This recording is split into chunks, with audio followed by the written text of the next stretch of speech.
Welcome to the Thrivers Life series, the creation of your best and highest life after narcissistic abuse. This topic today is a really important one because so many of you report this after being narcissistically abused that you start to doubt many of your important relationships. You may see really bad behaviour such as dismissive or unavailable behaviour, and really struggle to know who you can trust. And maybe you start to realise things about your family of origin and friends that really scare you. And you start to feel like that there are abusive and unconscious people everywhere. Okay, so I'd like you to pause this video if that's you and share how you've either gone through this or you're going through this right now, those feelings. So scroll down and write your comment about this so we can all share in that. Because I so get this. I went through this drastically myself. And I want you to know with all of my heart that it's really common. And as always, in these, the Thrivers Life episodes, I want to talk to all of you, those who haven't done the NARP work yet, and those of you who have and are ready for the next level, which in this case is about up-leveling and healing your important and existing relationships. Okay, the truth is when we're coming out of narcissistic abuse, the most important relationship that we can start to turn towards and heal is the one with ourselves. And the reason for this is because being susceptible to being narcissistically abused means that we've struggled with our boundaries, self-partnering, and being able to self-soothe and support ourselves in times of emotional distress in order to have the capacity to pull away from abusive others and look after ourselves and the generation of our own lives. These things are vital in regard to healthy relationship building, and they're vital to repair within ourselves first. This was so my trip 100%. Before and during narcissistic abuse, I was not whole and solid inside. For all of us, we may have been incredibly accomplished and even capable and be really good people with high integrity, yet if we're honest with ourselves, we were not good at our own healthy self-talk, being able to control our emotional impulses, and we didn't feel safe and whole and solid inside regarding being the commodities of love, approval, security and survival, regardless of what somebody else was or wasn't doing. We'd made these things dependent on other people, or we felt really alone and empty when we were trying to do life by ourselves. The truth was our inner identities had not as yet healed or grown up to be mature, emotionally whole, self-generative adults. We were still operating from the unhealed wounds from our childhood that rendered us at times needy, powerless, and assigning power to other adults, unconsciously wanting them to do a better job of helping us feel whole and safe than what our parents had. Additionally, another fracture to our essential foundational inner relationship was that we were likely to seek our lovableness and worth through projects and accomplishments and other people's opinions of ourselves.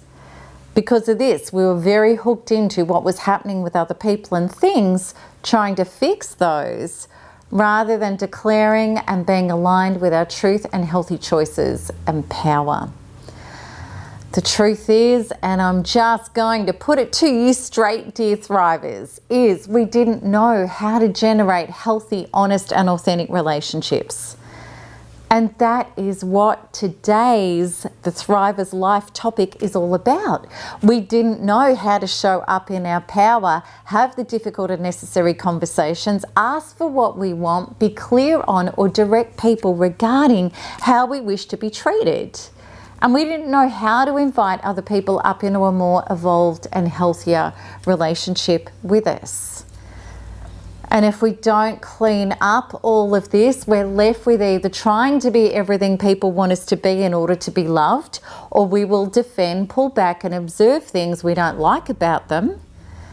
And let's face it, we can be super sensitive after narcissistic abuse.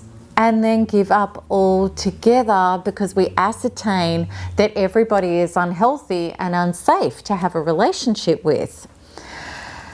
However, as thrivers going forward, we need to do what we always have to truly thrive.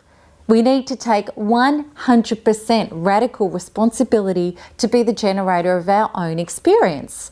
We need to start working out what is our truth and values, what we would like to receive from others, and how to stop expecting people to read our mind and just do the right thing. We need to grow up and be mature, take charge of our life and stop expecting other people to do that for us. We need to start being honest when communicating with others. Of course, when you're still working through your abuse recovery with NARP, the time is spent between you and you, just as I and so many thrivers did, wailing the wounds out of our inner identity on our couches or beds or in forests or wherever it was, and bringing in source to get instant healing shifts on them. Initially, it has to be more about that mission than anything. But then after we have the space inside us to feel well and healthy and even blissful within ourselves, without the need for outer people or props, which is our natural state without our inner trauma, it's time to look at our relationships around us. I remember a conversation I had with my very wise son one day about all the wounded people, the family and friends around me that I was terrified about connecting to again. I said to him, everybody's wounded and unsafe. And Zach said, yes, they are. Everyone's got their stuff, and so have you. Are you going to deny yourself all human relationships because of this? He was right. That was ridiculous. So I got it. Healthy relationships was actually up to me. It necessitated me growing up my inner terrified parts that didn't want to be honest, that were scared to speak up, and had previously handed power away, constantly trying to keep the peace, avoid rejection, and be accepted. I realized that I had to be able to know my values and truth and walk them and ask people for clarity, deeper connection, and to enforce the respecting of my boundaries if necessary. To start setting up this healthy template, I had some necessary inner work to do. I confronted these following painful beliefs in my own body to heal them. Humans are unsafe. If I be my true self, people will reject me. I have no rights or value with others. No one will love the real me. And once I healed these beliefs with the shifts within the Empowered Self course, because there are 3 whole modules that I created in this course about relationships and boundaries, because I had to do that work, I was ready to start showing up in much healthier ways. The terror, despair, and feelings of giving up, and what is the point? I'm doomed to be a hermit because that's the only way I can be safe. Does that sound familiar? That was all gone. Then without those old terrible beliefs and fears, I was keen to take my relationships to the next level.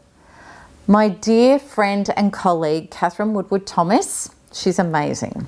She taught me about how to generate evolutionary relationships. It was about showing up saying something like this: I'm so sorry that I haven't been totally honest with you about what I've been feeling. I really value and love you, and I would like to create a much closer relationship with you. I'd love us to have a conversation honestly, heart to heart, about how you feel and what you need from me, as well as what I'm feeling, so that we can have a much deeper connection, love, and understanding of each other. This was life-changing for me, coupled with my energetic healing, and also with these additional next relationship level quantum inner shifts, which were: I am a generator of true love regardless of what somebody else is or isn't doing. No matter what the outcome, and even if this person can't meet me at this level, then I am free to create deeper, healthier relationships with others.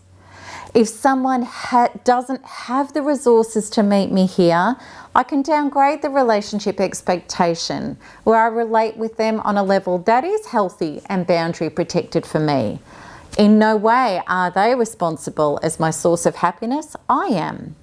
In the face of abuse or compromising my values, I'm willing to lose it all to get it all in the future and let this person go. Then I was truly armed to be a generator of real relationships. And this is what I discovered when I just started making it my highest mission to be truthful. I spoke up when people hurt me. I told them the truth about what I needed from them. And I invited them to do the same with me. 2 people unraveled right before my eyes as narcissistic. I let them immediately go and I went no contact with them. Many more people moved up into incredibly fulfilling and loving relationships with me of renewed honesty and trust and compassion for each other. Some relationships I let stay as acquaintances or low-level connection because nothing else was possible with them. The greatest thing about all of this was I now knew that I had the skills and ability to show up honestly and authentically as myself and open my heart to others without in any way giving my heart or soul or my power away, which is exactly what I used to do when I was trying to get my worth and lovableness through others.